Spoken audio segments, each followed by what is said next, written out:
Hey, how you doing? This is African American History 101. Facing fear, overcoming trauma. Yes, we are on week 5 of this journey, and this is when we get to the good part. Before we get down to it, I want you guys to please subscribe, follow, share. If you enjoy this information, make sure you get to somebody else so they can enjoy it as well. We're going to start this week talking about journaling. Habakkuk 2 and 2 says to write it down and make it plain so that anyone who reads it can run with it. Today, I'm going to talk to you about writing it down and making plain and making sure that the person who runs with it is you. Starting with journaling, you can pick up any journal that you please. You get your little inexpensive journal that you get from the little corner store, drugstore, department store, whatever you want to call it. I picked this one up really overpriced in the airport, but I was really ticked off and I needed to write in order to soothe myself. And so I got something that was cute, that looked like me and would calm me down.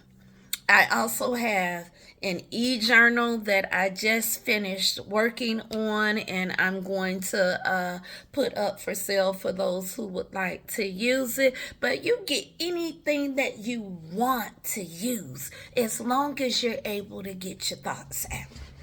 Let me talk to you real quick about the importance of writing. The biggest thing that I feel is important about writing is because our mind works like a computer. As a matter of fact, computers were designed after our mind. That being said, what happens to your computer when you have too many apps open, too many windows open, especially in this day and time? If you are a content creator and you use your phones, which are many computers a lot, eventually it's going to tell you that you ran out of storage. It's going to start to glitch because you have too many apps open. And it's going to start to malfunction on you in various different ways. Your mind works the same way. When you're anxious, when you're overwhelmed, it's because your mind literally has too many windows open. Journaling assists with getting those windows closed. Organizing things in your mind. Compartmentalizing, bringing things to completion so that you can get a clear assessment of things that you want to put in various file cabinets within your mind, and so that you can pull out your dreams, your goals, your aspirations, and start organizing your thoughts diligently so you can run with them as opposed to letting somebody else run with them. Starting in writing, some people like to write in the morning, some people like to write at the end of the day in the evening, some people write on their lunch break. It really doesn't matter when you release those thoughts. For me, I like to write early in the morning. I am part of a writing group because of accountability and community. And I'm going to talk about community as we go on this week, and how community and unity brings together huge results in everything that we do, even writing.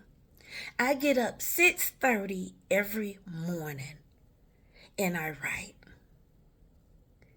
I write about the first thing that comes to mind, because I am a believer. A lot of mornings, I multitask and I write out my prayers. I start with affirmations. If no one told you today, you're smart, you're beautiful, you're funny. Gratitude. I am so grateful I woke up this morning. It doesn't matter what yesterday was. I made it another day. I'm here. Once I have established those things, and this is kind of the format of the journal that I have created, I ask myself, how you doing this morning, girl? And if I find that I'm doing good, I write about what's going on that makes me feel well. After I'm excited about waking up in the morning. If I'm still lingering on something that happened yesterday, like, girl, what's on your mind? Let's talk about it. And I write about those things. Sometimes it comes out in the form of a poem. Sometimes it comes out in the form of a prayer. Sometimes it comes out in the form of a list. Sometimes it comes out in the form of a story. And sometimes I just lash out about that thing that happened, how it hurt me, and how I felt as though it was supposed to go. When I finish, I go back and I read it. I read it orally so that I can hear what I have read and start to analyze what it is. Am I okay? If I'm not okay, how do I assess that situation and deal with it? For the purposes of what we're talking about, starting with that F word, fear, which goes into the focus program, we're going to face fears in our writing.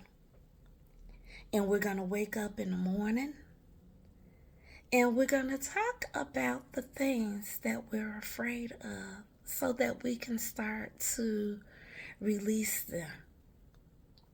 When I woke up this morning, I actually wrote about something I posted on yesterday.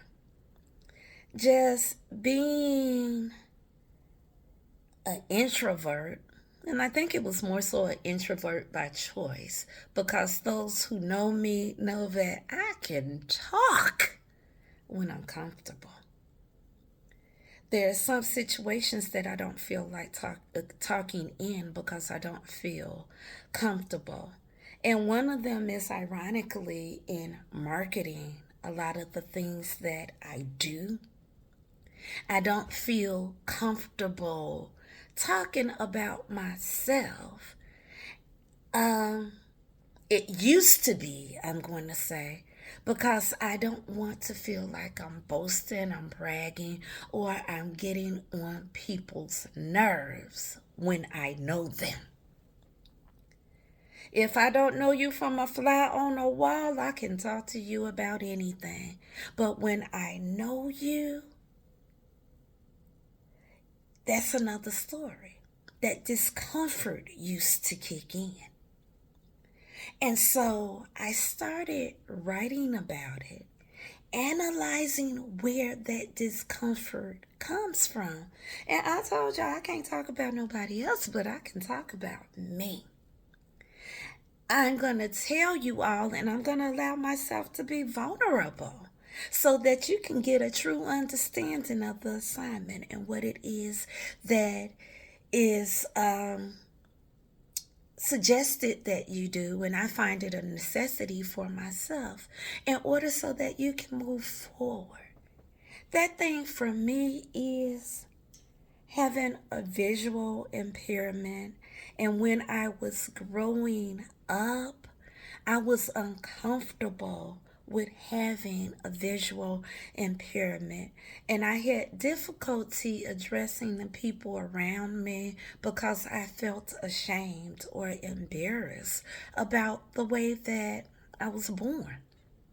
Of course, I was too young to know that I was born that way, and that was something that I could not change. And so I strayed away from people because I didn't know how they would react to me. And I'm thinking about now, certain times it would kick up and me being unsure of myself. And regardless of what it is you do for people, regardless of how confident you portray yourself to be, you have to be vulnerable and realize that we all have those things that we're constantly and daily overcoming. Those are the things that make us the most human. And so some would say, oh my goodness, why is she telling all her business like that? If I can tell all my business in a book and sell it for $15, I can talk to you guys and let you know that it is okay to have these feelings as long as you don't sit in them. The truth is, acknowledging that you have these feelings are the things that make you human, and the things that make you more human to yourself, so that you are not in this box and you are able to feel how you need to feel and release it so that you can be free. So when I wrote about that, and I had a story that for the sake of time I will not go into, I thought about it and I started to laugh, and I assessed the situation and thought about the things that I was afraid of and what was the worst thing that could happen. The worst thing that could happen is that people would reject me. It's as I've gotten older and I've gotten wiser, I realized that there are almost 8 billion people in this world.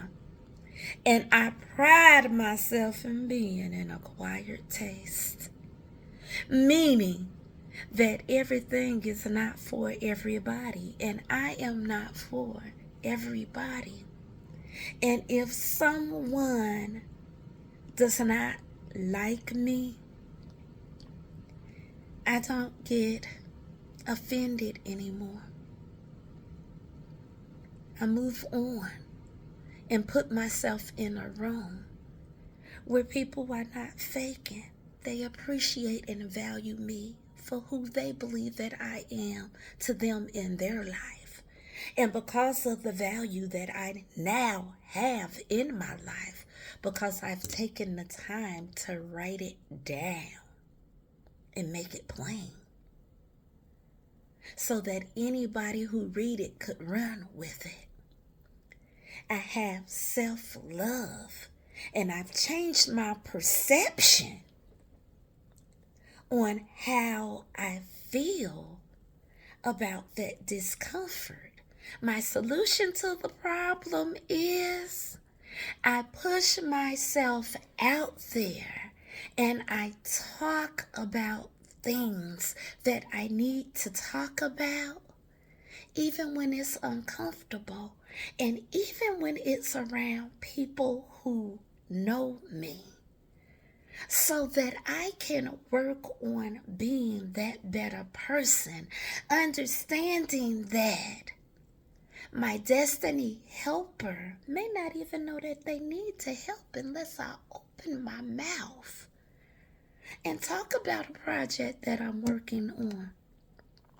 Talk about things that I do.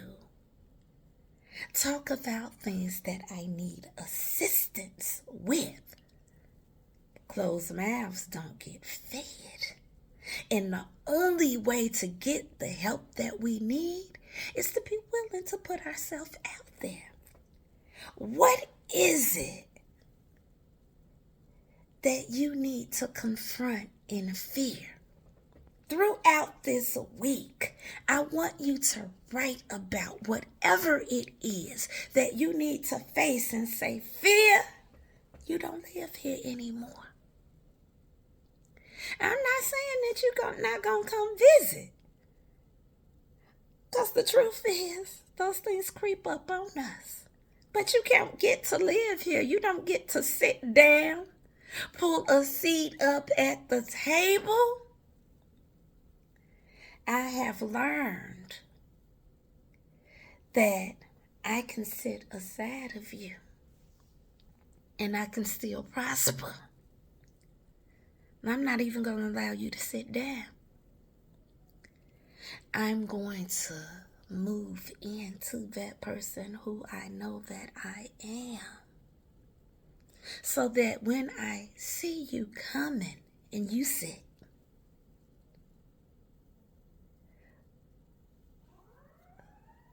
a seat will be prepared across from fear, that enemy. And I will be able to tackle you to the point that you get up and you leave. What is that thing for you? What is that thing that you need to overcome so you can move into your greatness? Write about it this week. I will be popping on and off this week talking about journaling and all of the things that we need to face, or the things that I need to face in order to move forward.